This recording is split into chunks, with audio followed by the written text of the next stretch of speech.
يا أيها النبي إنا أرسلناك شاهدا ومبشرا ونذيرا وداعيا إلى الله بإذنه وسراجا منيرا وبشر المؤمنين بأن لهم من الله فضلا كبيرا.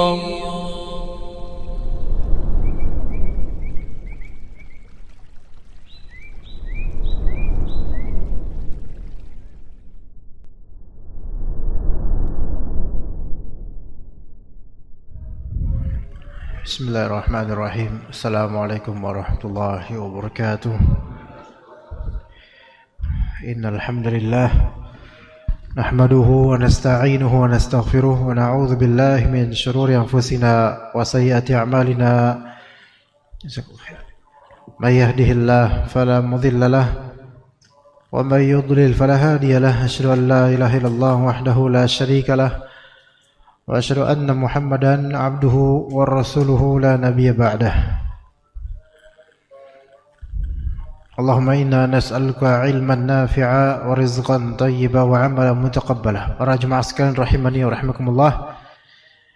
Insyaallah kita lanjutkan kembali kajian kitab Mukhtasar Sahih Muslim karya Al-Hafidz Al-Munziri rahimahullah.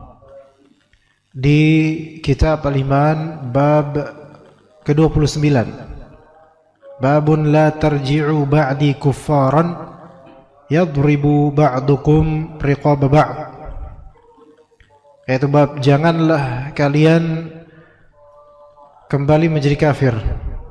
La tarji'u ba'di kuffaran, sepeninggalku janganlah kalian menjadi kuffar, menjadi kufur, dengan cara yadribu ba'dukum riqaba ba'd, dengan cara sebagian kalian membunuh sebagian lainnya. Hadis Nabi SAW diriwayatkan oleh Abdullah bin Umar radhiyallahu anhuma anin Nabi sallallahu alaihi wasallam, dari Nabi SAW, annahu qala fi hajjatil wada', bahwasanya beliau berkata di haji wada', pada waktu haji wada', wayhakum atau qala wailakum, celakalah kalian, la tarji'u ba'di kuffaran yadribu ba'dukum riqaba ba'd, janganlah kalian menjadi kufur semeninggalku dengan cara sebagian kalian membunuh sebagian lainnya.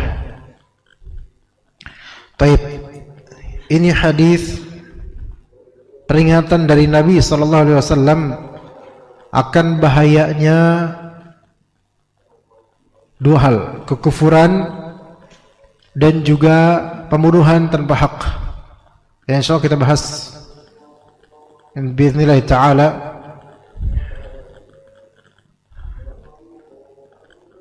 dari sabda Nabi SAW. Sebenarnya ini hadis lebih panjang daripada yang disebutkan dalam kitab Mukhtasar. Hadisnya lebih panjang daripada apa yang dituliskan di sini, ya. Taib, ketika turun ayat di hari-hari haji, idza jaa nasrullahi wal fath, ketika datang pertolongan Allah dan Fathu Makkah, yang mana Ibnu Abbas justru menafsirkan ini, ayat ini atau surat ini dengan tafsiran yang tidak diprediksikan oleh banyak dari sahabat, yaitu tafsirannya tidak lama lagi Nabi SAW akan wafat. Ya, maka ketika di haji wada' Nabi SAW berkhutbah, khutbatul wada' tentang hal-hal yang penting bagi kaum muslimin. Dan Nabi SAW mentahdzir dan memperingatkan kaum muslimin apa yang beliau khawatirkan terjadi setelah kematian beliau nanti. Ya, maka Nabi berkata, "Ayuhan nas, atadruna ma hadzal yaum? Atadruna ayya hadzal yaum?" Wahai manusia sekalian, kalian tahu enggak ini hari apa? Maka kata para sahabat, Allah wa rasuluhu a'lam. Allah dan Rasulnya lebih mengetahui. Fasakata, maka Nabi diam hatta dhannu annahu sayusammihi bighairi ismih. Sampai orang-orang mengira kayaknya Nabi ini bakal menamakan hari ini dengan nama yang bukan nama aslinya deh. Kayaknya ada nama baru. Maka kemudian kata Nabi, "Alaysa yauman nahar? Bukankah hari ini adalah hari an-nahar, hari penyembelihan?" Maka kata para sahabat, "Iya." Oke. Itu sudah tahu, Nabi sudah tahu, semua sudah tahu. Itu sesuatu yang maklum. Jadi Nabi bertanya tentang sesuatu yang beliau tahu dan sahabat tahu. Ya, kayak misalnya, "Pak, apa nih? Ini apa nih?" Ya, nanya kayak ini apa? Ini ada jeruk. Ana tahu, antum tahu. Lah kenapa ana tanya? Gitu kan. Kemudian, "Ayyu syahrin hadha?" Bulan apa ini? Para sahabat mereka menjawab dengan jawaban Allah wa Rasul alam. Padahal mereka tahu. Allah dan Rasulnya mengetahui. Fasakat, maka Nabi kemudian diam hatta dhannu annahu sayusammihi bighairi ismih. Sampai para sahabat itu menyangka Nabi ini kayaknya bakal menamakan bulan ini dengan nama yang selain nama asli bulan ini. Maka kata Nabi, "Alaysa Dzulhijjah? Bukankah bulan ini bulan Dzulhijjah?" Maka kata para sahabat, "Bala, iya, Dzulhijjah." Lah, ya enggak ada perubahan. Kemudian Nabi bertanya, "Ayyu baladin hadza?" Ini negeri apa? Maka mereka menjawab, Allah wa Rasul alam. Kemudian Nabi diam, sama kayak tadi. Fasakat hatta dhannu annahu sayusammihi bighairi ismih. Sampai para sahabat itu menyangka ini kayaknya Rasulullah bakal menamakan tempat ini, negeri ini dengan negeri yang bukan nama aslinya. Kemudian kata Nabi, "Alaysat bil baldatil haram? Bukankah ini tanah haram?" Maka kata Rasulullah, "Iya." Maka di bulan ini, ya maksudnya di bulan Dzulhijjah, ya di hari ini, fa inna dima'akum wa amwalakum wa a'radakum 'alaikum haram ka hurmati yaumikum hadza fi syahrikum hadza fi baladikum hadza. Sesungguhnya darah kalian, harta kalian, kehormatan kalian wahai muslim itu haram atas kalian. Maksudnya haram di sini semua dijaga, dihormati. Jangan menumpahkan darah, jangan merampas harta, jangan meruntuhkan kehormatan sesama muslim. Ka hurmati yaumikum hadza fi syahrikum hadza fi baladikum hadza. Seperti terhormatnya harimu ini di bulan ini, di bulanmu ini dan di negerimu ini, yaitu sudah di tanah haram, ya. Kemudian di bulan haram, di bulan Dzulhijjah, dan pula di bulan haji, dan pula di hari nahar, yaitu hari penyembelihan. Artinya gini, kalau kita ke al-ashhur al-harum, bulan-bulan yang haram, bulan-bulan terhormat, negeri yang dihormati, tanah haram, yang mana melakukan dosa di sana itu berlipat itu. Maka sama haramnya dengan kehormatan darah muslim, harta muslim, dan kehormatan atau harga diri muslim. Maka yang pertama kali yang ditanya di akhirat nanti dari urusan hablum minan nas, darah. Maka juga ini kan darah, harta, kehormatan. Yang paling pertama ditanya di hari akhir tentang hablum minan nas apa? Darah. Yang paling banyak pertanyaannya berkaitan dengan sesuatu tentang apa? Harta. Karena dua pertanyaan, dari mana dan untuk apa?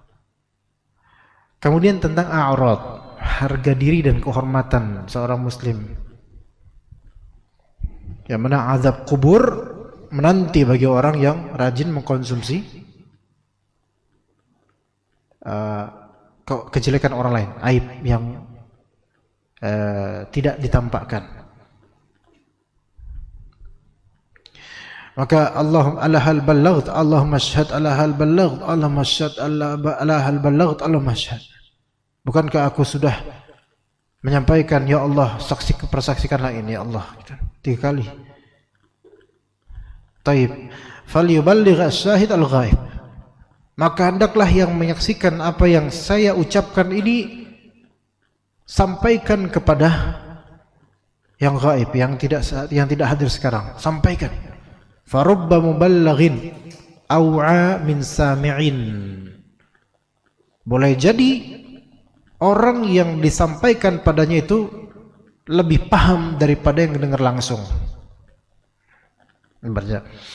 Boleh jadi antum dengar dari anak suatu faedah di kajian ini, terus antum pas pulang ke rumah nanti antum ngobrol sama istri tentang faedah di kajian ini, ternyata dia lebih paham terhadap ucapan anak daripada antum. Itu rubba muballighin aw'a min sami'. Boleh jadi orang yang ketiga yang disampaikan padanya suatu faedah bisa jadi dia lebih paham daripada orang yang langsung dengar. Maksudnya lebih paham, mungkin antum dengar Masya Allah, tapi mungkin karena ada beberapa faktor. Bisa jadi karena mungkin misal istri antum lebih cerdas, misal saja, atau misal istri antum lebih tahu tentang hal tersebut dibandingkan antum tentang permasalahan anak angkat, boleh jadi. Atau istri antum pernah mengalami pengalaman yang sesuai dengan kaidah yang Anda sebutkan dibandingkan antum, boleh jadi. Misal Anda menjabarkan tentang antum tentang fikih haid dan nifas, tapi antum berusaha belajar, catat, paham, berusaha paham. Pas antum sampaikan ke istri antum, ternyata istri antum terhadap faedah dari anak itu lebih cepat pahamnya dibandingkan antum. Kenapa? Ya karena itu terjadi padanya, tidak terjadi pada antum. Bisa jadi begitu, ya. Maka kemudian kata Nabi, ayyuhan nas, la tarji'u ba'di kuffaran yadribu ba'dukum riqaba ba'd. Wahai manusia sekalian, janganlah kalian sepeninggalku menjadi kufur semua. Gara-gara apa? Saling membunuh satu sama lain. Ini wasiat yang luar biasa. Nabi SAW sangat khawatir fitnah terjadi pada umatnya meskipun itu akan terjadi. Gitu Pak. Nabi SAW sebagai pengayom umat mengkhawatirkan fitnah terjadi pada umatnya meskipun ya itu akan terjadi. Maka beliau khawatir tetap. Kayak misalnya antum Pak khawatir anak antum akan gimana kenapa-kenapa. Antum tahu itu bakal terjadi, tapi antum berikan wanti-wanti sebelumnya dan memberikan wejangan supaya anak ini bersiap-siap. Begitu. Rasulullah tahu bahwa saya tidak akan fitnah. Rasulullah tahu bahwa saya di kalangan umatnya akan ada yang bunuh-bunuhan, terjadi gejolak, terjadi fitnah. Itu beliau udah tahu dan beberapa hadis menyatakan itu. Tapi beliau memberikan bekal, la tarji'u, jangan kayak gitu. Meskipun itu kan terjadi, tapi sudah diwasiatkan jangan kayak gitu, jangan ikutan. La tarji'u ba'di kuffaran yadribu ba'dukum riqaba ba'd. Sepeninggal, justru karena beliau tahu itulah maka beliau khawatir. Justru karena beliau tahu itu akan terjadi, beliau khawatir. Maka beliau bekali kaum muslimin dengan ini. Sebagaimana beliau mengatakan, wailul lil arabi min syarrin qad iqtaraba. Celaka ini orang-orang Arab dari keburukan yang sudah mendekat.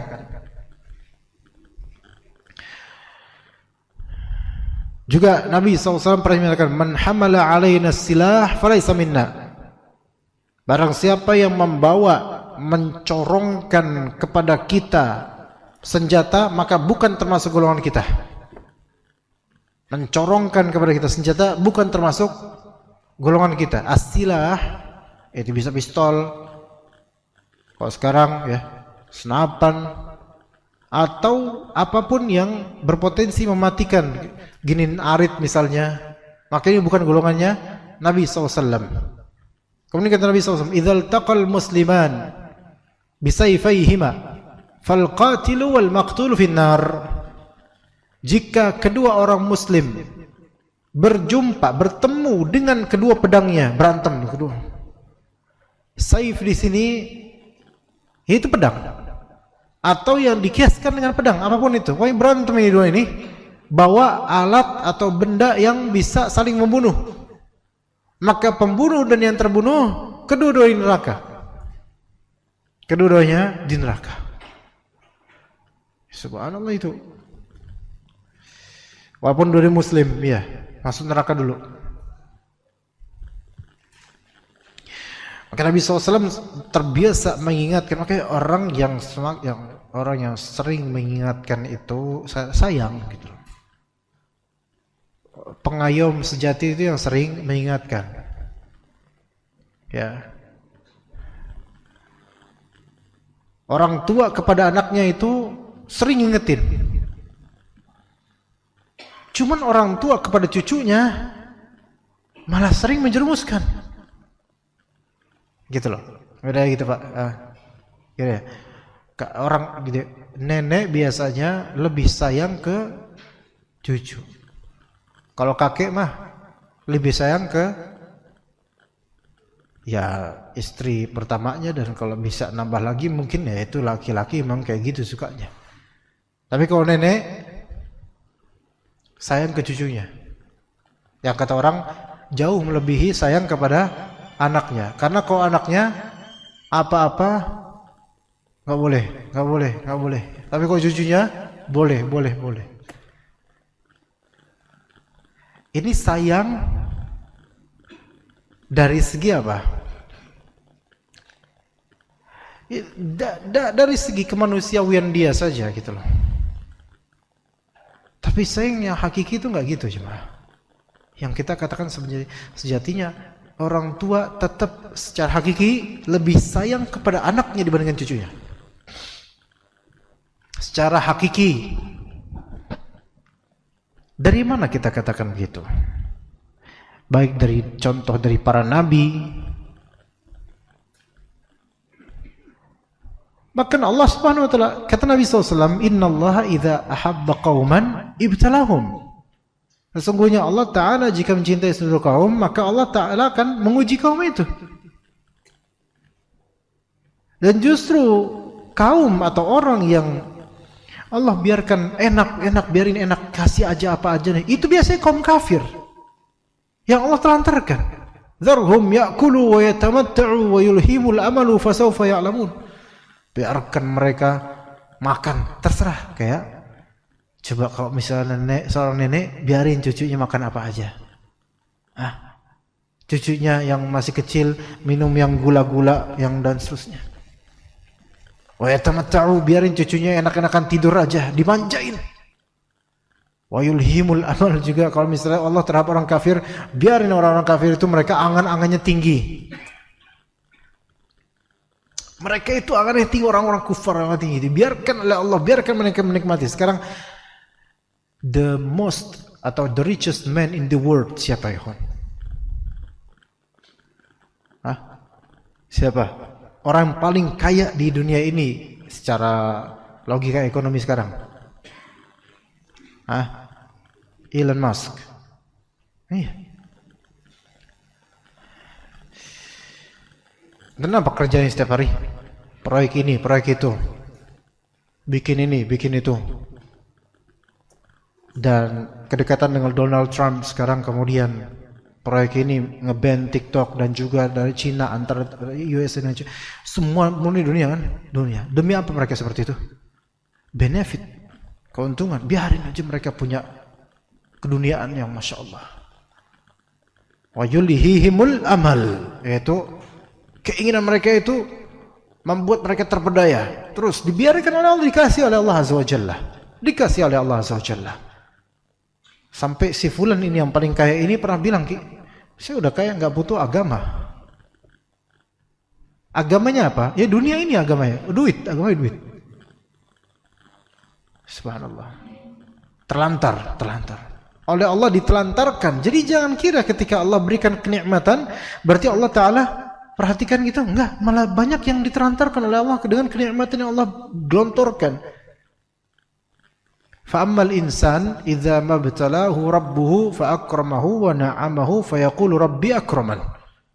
Manusia ketika Allah uji, kemudian Allah Ta'ala berikan dia banyak kenikmatan, Allah berikan banyak pemberian dan juga banyak kenikmatan, maka orang itu berkata, Rabbi akraman, Tuhanku telah memberiku atau telah memuliakan dan meningkatkan derajatku. Dan juga sebaliknya, maka Allah Ta'ala, kalla, enggak seperti yang dipikirkan, enggak. Ya.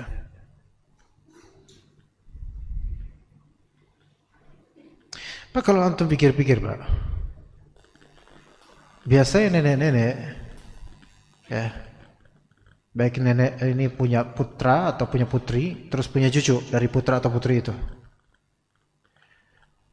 sangat suka melarang putra atau putrinya, anaknya langsung, kamu tuh sama anak kamu kayak gitu, jangan kasih ini, jangan kasih itu, gitu kan? Tapi kalau neneknya sendiri, cucunya dikasih. Kamu jangan ngasih anak kamu mie terus dong. Kasihan nanti ususnya kecil-kecil dikasih mie misalnya. Tapi ketika sang bocil nginep di rumah nenek, malah neneknya melanggar peraturan sendiri. Itu baru satu mie, belum fruity, belum apa dan seterusnya. Iya. Sekarang pertanyaan Anda, yang sahih adalah siapa yang lebih mencintai? Orang tua terhadap anak kandungnya atau orang tua terhadap cucunya? Nah, kata orang-orang di Indonesia, wah kalau udah nenek sama cucu, wah itu udah lebih cinta, lebih sayang. Yang anak lebih condong adalah itu bukan sayang yang benar, bukan sayang yang hakiki. Coba, sayang yang hakiki itu melihat ke depannya juga, ke depannya sampai akhirat bahkan, itu baru sayang hakiki. Maka ketika si nenek ini mengomeli putri kandungnya, diomelin, kamu jangan gini-gini, anak kamu jangan dikasih gini-gini dong. Dan kemudian ternyata nenek itu sendiri yang ngasih itu sendiri, hakikatnya sejatinya si nenek ini lebih cinta, lebih sayang kepada anak kandungnya dibandingkan cucunya. Itu yang sejatinya begitu, Pak. Jangan terpedaya dengan sebatas apa-apa yang dikasih berarti menunjukkan sayang. Enggak semua yang dikasih berarti disayang. Sebenarnya enggak. Sayang itu lebih detail daripada mengasih. Ya. Coba, enggak semuanya antum kasih berarti antum sayang, enggak? Antum ada preman atau ada pengemis, antum kasih, emang antum sayang sama dia? Enggak. Tapi ketika antum sayang, kadang-kadang malah antum enggak kasih. Bener enggak, Pak? Ketika antum sayang, kadang-kadang malah antum enggak ngasih, karena apa? Mempertimbangkan maslahat dan madarat. Itu malah justru itu sayang itu. Makanya orang-orang kafir dikasih. Sementara orang beriman kadang-kadang minta dunia ditahan oleh Allah. Karena apa? Kalau dikasih ini dunia, bakal terpedaya ini mukmin ini. Maka ditahan, dicegah. Dah biarin dia kayak gini. Biar terangkat derajat di akhirat nanti. Begitu jemaah. Ya. Maka Nabi SAW mengingatkan kepada kita, jangan bunuh-bunuhan nanti kalau saya sudah pergi. Dan banyak hadis beliau yang mengkhawatirkan umat ini bakal gimana-gimana, itu baru sayang. Bukan kau udah pergi nanti iniin saya ya, ke saya terus gini ya, sembah saya dan seterusnya, ini nggak sayang. Kayak sebagian dari orang-orang yang berlaga alim kemudian punya murid banyak dan mewasiatkan nanti kalau misalnya saya sudah mati, kalian tolong datang ke kuburan saya dan mintalah sesuatu. Ini sayang dari mana? Enggak sayang, malah justru menjurus kesyirikan. Tayyib, kita tahu bahwasannya sibabul muslimi fusuq wa qitaluhu kufur. Mencela seorang muslim itu adalah kefasikan.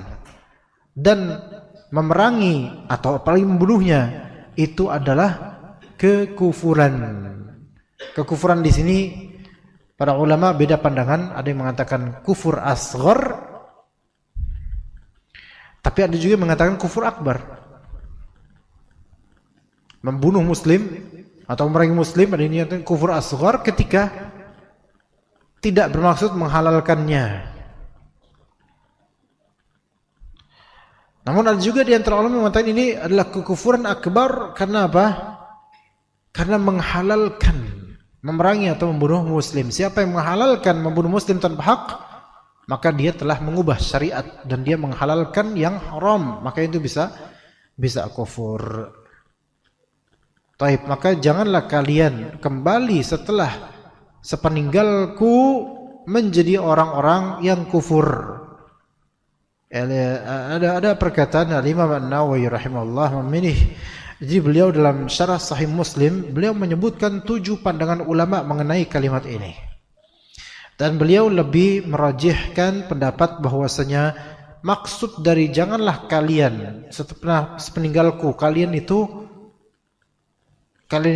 berbuat seperti perbuatan orang-orang kafir, yaitu saling bunuh-bunuhan. Itu maksud yang diinginkan atau maksud yang lebih diunggulkan oleh Al-Imam An-Nawawi rahimahullah.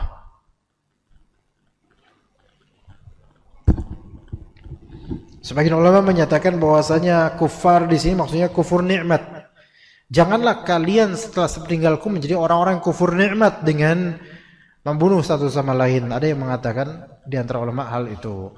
Baik, kita lanjut ke hadis berikutnya jemaah sekalian rahimakumullah. Babu man raghiba an abihi fahuwa kafar. Bab barang siapa membenci ayahnya maka dia kufur. Barang siapa membenci ayahnya, di sini lafalnya tidak benar. Terjemahannya bukan gini. Man raghiba an abihi fahuwa kafar, di sini maksudnya bukan membenci ayahnya. Raghibaan ini kerap kali ditafsirkan selalu benci. Itu biasanya di pembelajaran awal-awal bahasa tuh gitu. Raghiba fi artinya suka, raghibaan artinya benci. Iya, raghibaan memang artinya ada yang benci, tapi raghibaan itu bisanya enggak mesti masalah benci atau enggak, tapi emoh gitu. Enggak mau gitu loh. Menolak itu raghibaan. Raghibaan enggak mesti benci. Ya. Bisa aja maknanya menolak, enggak mau make. Gitu. Man raghiba an sunnati falaysa minni, siapa yang enggak mau pakai sunnahku maka itu bukan golonganku. Jadi kadang orang itu belum tentu benci, tapi dia enggak mau aja sama sunnah gitu. Gitu loh. Ada orang-orang awam itu banyak. Bukan berarti benci sunnah. Padahal ngejelekin orang-orang ahlu sunnah dijelekin. Yang jenggotan diejek gitu. Mungkin dia nggak bermaksud membenci sunnah, tapi karena dia nggak mau pakai sunnah aja, atau mungkin nggak tahu. Ya, ada orang-orang nggak mau nikah. Dia bukan benci dengan sunnah menikah, bukan, tetapi apa? Emang nggak mau man raghiba an sunnati falaysa minni. Sunnah di sini diantara menikah, nggak mau nikah.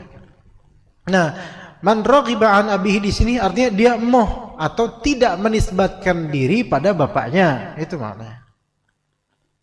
Nggak mau dia menisbatkan diri pada bapaknya, nggak mau. Syuf di daerah Prancis, ikhwan, mungkin belakangan ini ada dengar sepekan ini,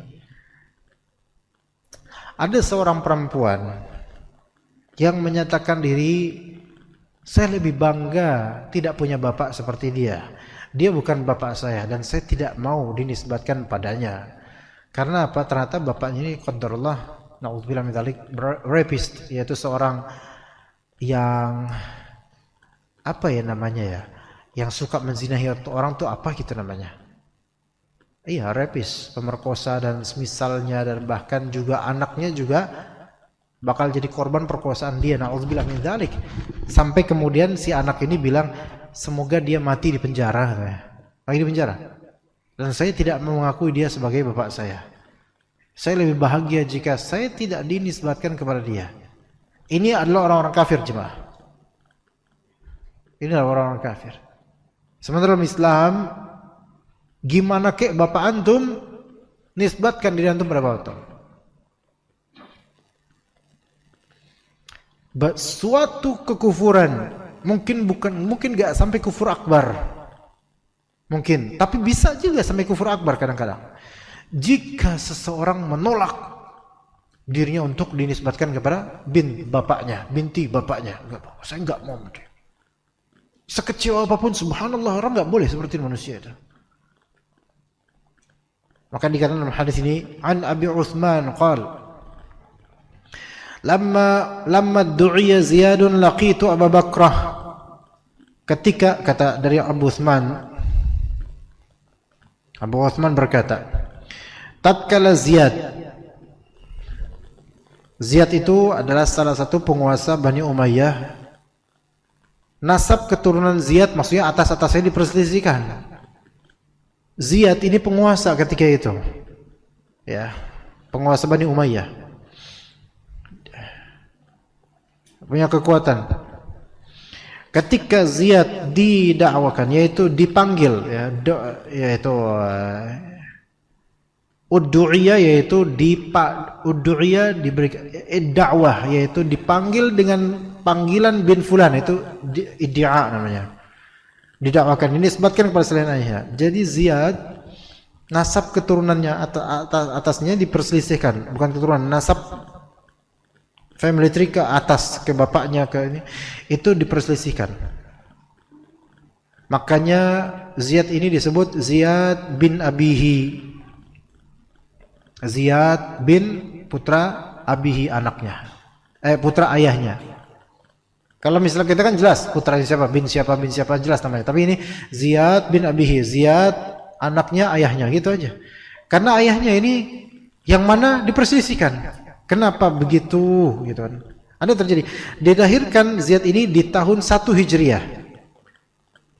Dia diasuh dan dibesarkan ibunya, nama ibunya Sumayyah. Ini Sumayyah bukan Sumayyah yang kita biasa kenal, yaitu ibunya siapa? Astagfirullah. Ibu siapa ya? Ya. Perempuan pertama yang mati syahid. Ammar bin Yasir. Ingat kisah Ammar bin Yasir yang keluarganya dibantai oleh orang-orang musyrik. Taib. Ini beda, Sumayyah beda. Ibunya Ziyad itu namanya Sumayyah.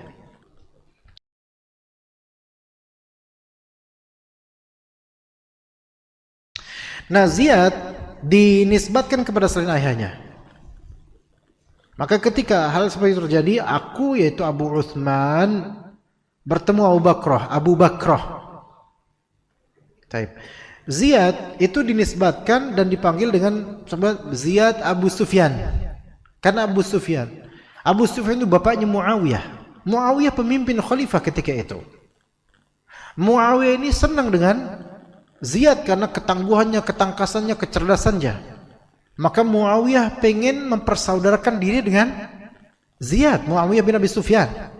Maka kemudian Ziyad yang tadinya biasa dipanggil Ziyad bin Abihi, Ziyad bin bapaknya, kemudian dinisbatkanlah menjadi Ziyad bin Abu Sufyan atau Ziyad Abu Sufyan. Ya.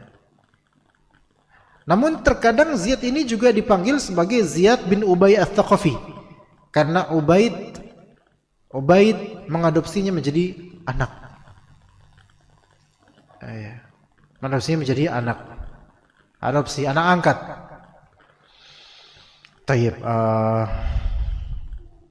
Ziyad bin Abi Sufyan, Ziyad Abu Sufyan. Jadi tambahan Ziyad Abu Sufyan. Ini menisbatkan nama kepada siapa? Kepada Abu Sufyan, yang Abu Sufyan bukan bapaknya. Maka ketika Ziyad disandingkan nama Ziyad kepada nama bapak orang lain, maka Abu Uthman itu saya bertemu dengan Abu Bakrah. Ya. Lalu kutan pada Abu Bakrah. Apa yang kamu lakukan? Hai Abu Bakrah. Saya mendengar Sa'ad bin Abi Waqqas.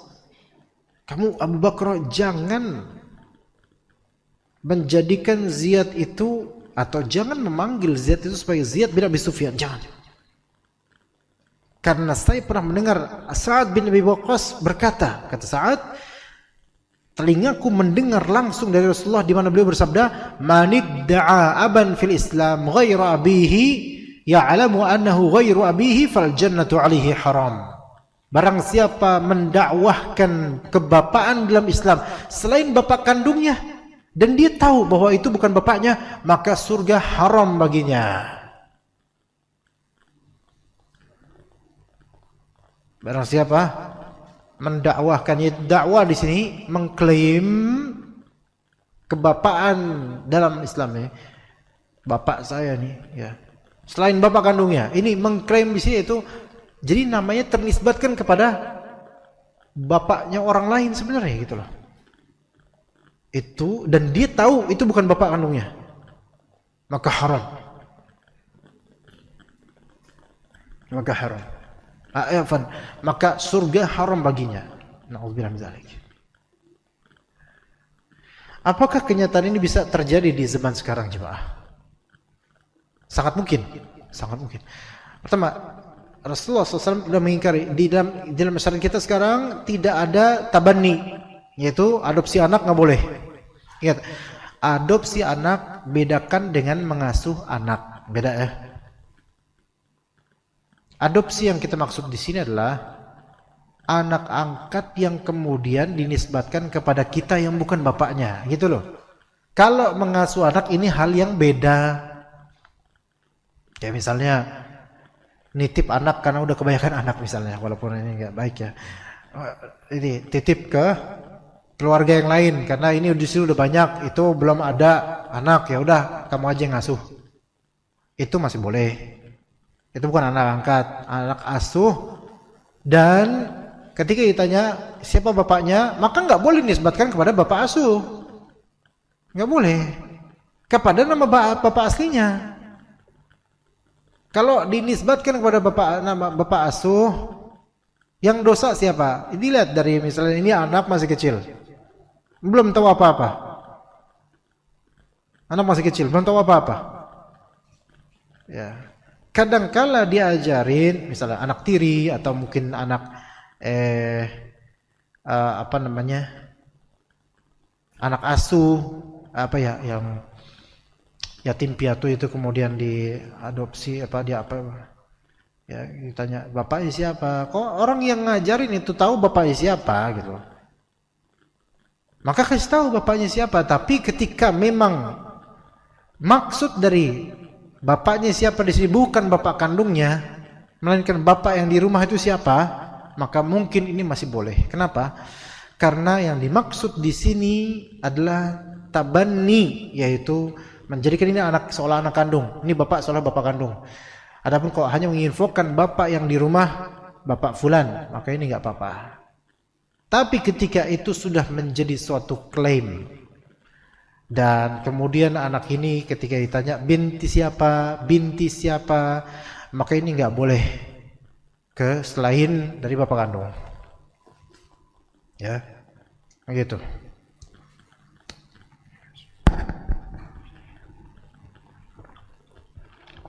Ya, jadi menisbatkan kebapaan kepada selain bapak kandung itu haram. Namun kalau secara uruf dia hanya suatu kalimat bapak kita, ini anak kita nih, ini tidak bermaksud tabanni, tidak bermaksud menisbatkan dengan nama, maka ini wallahu alam tidak masalah insyaallah, karena bukan maksudnya adalah tabanni atau iddia al-aba, bukan. Saya kayak gini Pak, misal di masjidnya sepuh, udah tua ya, meninggal kemudian, terus DKM bilang telah meninggal bapak kita fulan bin fulan gitu, bapak kita, tetua kita. Maksudnya bapak di sini apa? Tetua kita. Ini tidak masalah, karena maksud dari sini bukan menjadikannya seperti bapak kandung, menisbatkan diri pada dia, bukan. Gitu loh. Ya. Kayak misal orang Sumatera perantauan bilang, orang kami nih gitu, sama orang Padang misalnya. Ini orang kami nih. Nisbat di sini bukan berarti Kak antum itu adalah adik anak kakak, bukan. Maksudnya kita itu ada kesamaan gitu. Hal-hal seperti ini kembali kepada uruf. Dan tidak ada maksud untuk menisbatkan anak kepada dirinya atau menisbatkan bapak kepada dirinya. Ya. Tapi jika dikhawatirkan dengan itu terjadi kesalahpahaman orang sehingga menyangka itu bapak kandungnya atau anak kandungnya, maka harus klarifikasi. Harus klarifikasi. Ya. Kayak misalnya anak tiri. Tidak masalah bagi orang untuk mengetahui fulan anak tiri kita misalnya. Tidak masalah. Tidak masalah. Anak sambung, anak tiri itu bukan suatu aib. Ya. Bukan suatu aib juga seorang anak mengatakan ini bapak tiri saya, ibu tiri saya. Bukan suatu aib. Yang aib itu adalah mindsetnya orang-orang ini yang seolah itu tercela. Seolah-olah ada yang nggak beres dengan ketirian. Subhanallah. Justru pemikiran ini nggak beres. Karena innamal mu'minun ikhwah. Bagaimana seorang bersaudara kemudian ketika dipersaudarakan berjumpa kemudian malah justru menjadi bahan kecurigaan. Begitu jemaah sekalian rahimakumullah. Maka Ziyad di sini tetap nggak boleh dinisbatkan kepada Abu Sufyan karena bukan anaknya Abu Sufyan. Ini hadis lebih panjang daripada apa yang tertera di kitab sebenarnya. Sebagian dari salaf sahabat itu mengingkari kenapa Ziyad ini dinisbatkan kepada Abu Sufyan, diingkari oleh banyak dari sahabat. Sampai akhirnya kemudian tidak jadi dinisbatkan kepada Abu Sufyan. Begitu. Ya. Dan kita nggak boleh juga ikhwan ngaku-ngaku ini anak kita nggak boleh. Misalnya kita suka dengan dia dan seterusnya. Orang tuanya pasti marah lah. Apalagi kalau dia tampan atau dia cantik. Kemudian kita ajak jalan-jalan. Wah, Masya Allah Pak, anaknya cakep banget Pak. Iya, Masya Allah anak saya emang kayak gini gitu. Anak saya. Ya, anaknya lagi sambil ngeliatin. Lah, sampai mikir, loh, selama ini saya anak siapa gitu anak gitu. Maka nggak boleh kita mengaku-ngaku seperti itu. Ya. Tapi boleh kita memanggil nak atau pak. Itu sesuatu uruf yang berlaku dan itu tidak dimaksudkan untuk penisbatan kepada selainnya. Bagaimana dengan penisbatan perempuan istri kepada suaminya? Ini juga harap dihindari. Ini tradisi barat. Ya, tradisi barat. Nama suami siapa?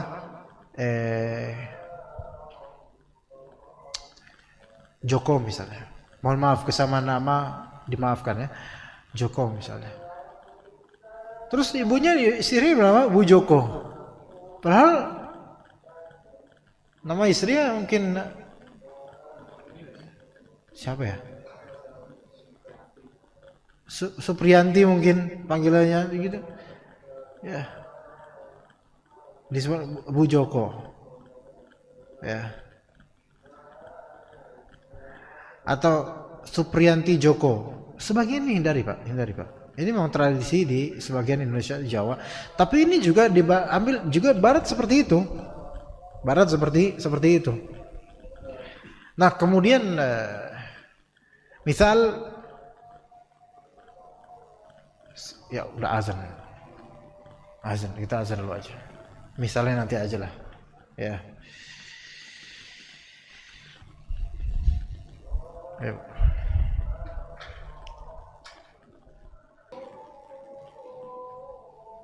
Baik, kita lanjut aja ke hadis berikutnya ya ikhwan. Di bab berikutnya, bab man qala li akhihi kafir. Bab barang siapa mengatakan kepada saudaranya hai kafir. Dan ini masalah yang sangat mengerikan, masalah yang impactnya itu mengerikan. An Abi Dzar radhiyallahu anhu annahu sami'a Rasulullah sallallahu alaihi wasallam yaqul. Hadis ini riwayat Abu Dzar radhiyallahu anhu. Beliau mendengar Rasulullah SAW berkata, "Laisa min rajulin idda'a li ghairi abihi wa huwa ya'lamuhu illa kafar." Tidaklah seseorang mendakwahkan atau menisbatkan diri kepada selain ayahnya dan dia mengetahui kalau dia itu bukan ayahnya, tapi dia menisbatkan diri padanya, maka dia kafir. Tapi kafir ya, kalau misalnya di sini ada dua kemungkinan kafir di sini, imma dia kafir kufur asghar atau kufur nikmat, ya, dan itu kebanyakannya seperti itu, atau bisa juga dia kafir secara hakiki, kafir keluar dari Islam jika dia menganggap bahwasanya hal ini halal, padahal dia sudah tahu ini haram. Kemudian wa man idda'a ma laysa lahu falaysa minna. Wa man idda'a, yaitu barang siapa, man idda'a ma laysa lahu falaysa minna, barang siapa mendakwakan perkara, mengklaim perkara yang tidak ada petunjuknya padahal bukan dari kami. Afwan, salah ini. Barang siapa mendakwakan perkara yang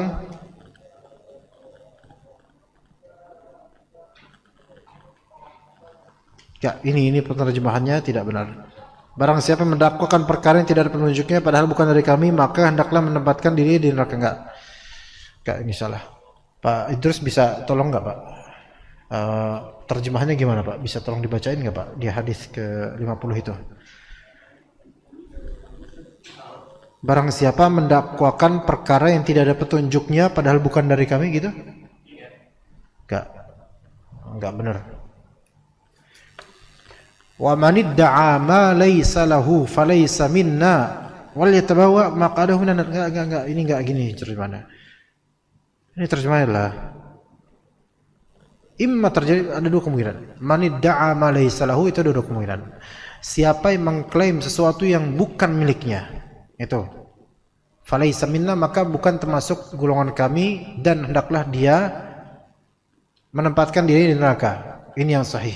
Atau yang kedua, ini juga sahih, barang siapa yang mengklaim penisbatan bapak yang bukan bapaknya, maka bukan golongan kami dan hendaklah dia menempatkan diri di neraka. Ini dua terjemahan yang bisa jadi benar.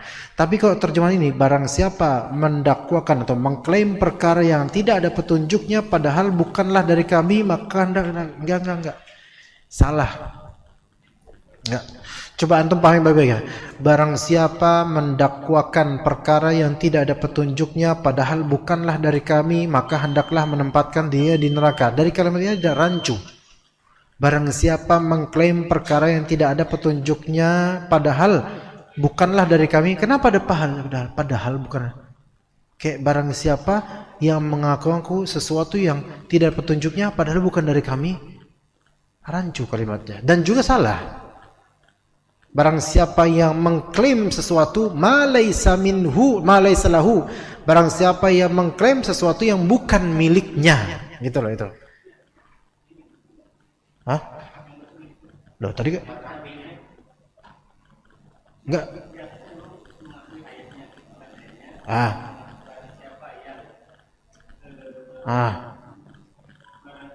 Mengklaim.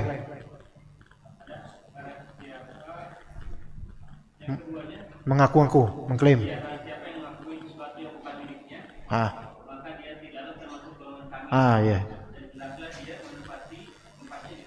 Itu benar tuh. Itu benar. Terjemah tafsiran pertama dan juga ada tafsiran barang siapa mengklaim bapak yang bukan bapaknya, maka bukan termasuk golongan kami ya. Itu. Yang itu benar terjemahannya. Ya. Jadi kalau seorang ngaku-ngaku sesuatu yang bukan miliknya, apapun itu, tanah atau mungkin properti apa atau barang apa, itu bukan milik dia, tapi ngaku dan dia tahu itu bukan miliknya, maka itu bukan golongan Rasulullah SAW dan masuk neraka. Berarti itu dosa besar. Mengklaim sesuatu yang bukan miliknya itu termasuk dosa besar. Menisbatkan diri pada yang bukan bapak kandungnya itu juga termasuk dosa besar, terancam neraka. Wa man da'a rajulan bil kufri aw qala aduwallah wa laysa kadzalik illa hara alaihi. Barang siapa menyebut seseorang dengan kekufuran, yaitu mengatakan kamu kafir gitu misalnya, atau menstatement dia orang kafir gitu, padahal bukan. Au qala aduwallah, atau mengatakan engkau itu musuh Allah, padahal bukan. Maka kalau itu bukan, enggak sesuai ucapannya, maka itu akan haru alaihi, akan kembali kepadanya. Nauzubillah min dzalik. Akan mengenai dirinya sendiri. Jadi bahaya, hati-hati. Hati-hati dalam memvonis kafir atau memanggil orang sebagai kafir. Kafir gitu. Nauzubillah, walaupun bercanda, itu haram. Kalau ternyata dia bukan orang kafir, maksudnya dia orang muslim, kita dia orang muslim, namun karena keselnya kita dengan kelakuan dia, kita bilang kafir kamu. Ya, hati-hati dengan mengatakan kafir kamu gitu. Hati-hati. Karena dikhawatirkan apa? Dikhawatirkan kalau dia memang tidak sesuai dengan omongan kita, yaitu dia muslim di sisi Allah, maka Allah Ta'ala akan mengembalikan ucapan itu kepada siapa? Kita pemilik ucapan itu. Ya. Ana pernah suatu saat ana kuliah di selain itu kuliah abal-abal lah, daerah Pondokopi Pak. Kayak tahun 2008, 2007 itu kuliah di situ. Selain kuliah di piano, kuliah di situ juga, tapi itu kuliah main-main. Cuman bayarnya doang yang ada, yang penting bayar gitu aja. Ntar juga lulus gitu. Makanya Anda nggak mau ngambil ijazah situ. Anda absen di suatu pelajaran. Itu bapak dosennya itu gemuk besar, berkulit hitam, dan kalau ngomong nyablak, ya ceplas-ceplos gitu. Suatu ketika di absen Anda nggak hadir. Nama Anda kan aslinya Hasan Mukmin. Anda Mukmin. Hasan Mukmin nama asli Anda di KTP. Kemudian di absen Hasan Mukmin. Mana orang? Nggak ada. Ya udah berarti Hasan kafir katanya. Subhanallah. Ya tahu dilaporkan, diriwayatkan secara mutawatir dari hadirnya anak-anak Libya rata-rata. Ya udah kalau misalnya bukan Hasan enggak ada berarti Hasan kafir gitu. Subhanallah. Ya. Apa salah Anda sehingga orang itu subhanallah. Anda enggak tahu di mana beliau itu. Anda juga enggak mau kenal lagi, Anda enggak menganggap itu dosen juga. Ala kulli hal ini hati-hati juga mengatakan musuh Allah. Itu hati-hati. Bedakan antum bilang fulan musuh dakwah, itu masih mungkin kalau memang tingkahnya musuh dakwah. Tapi bilang fulan, kalau antum nggak suka dengan dia, kan bilang ini musuh Allah nih, itu nggak boleh. Hatta antum nggak suka sama dia muslim, dia emang nggak suka sama dakwah antum, dia nggak suka dengan penampilan antum dijelek-jelekin, antum nggak boleh bilang dia musuh Allah, ya musuh Allah. Kayaknya antum musuh Allah, antum naudzubillah dzalik. Kalau musuh dakwah masih mungkin. Kalau memusuhi sunnah itu masih mungkin, masih kita bisa bilang gitu. Tapi kalau musuh Allah, maka ini cuma satu, iblis dan juga memang orang-orang yang kafir. Karena musuh Allah itu nggak ada kecuali kafir.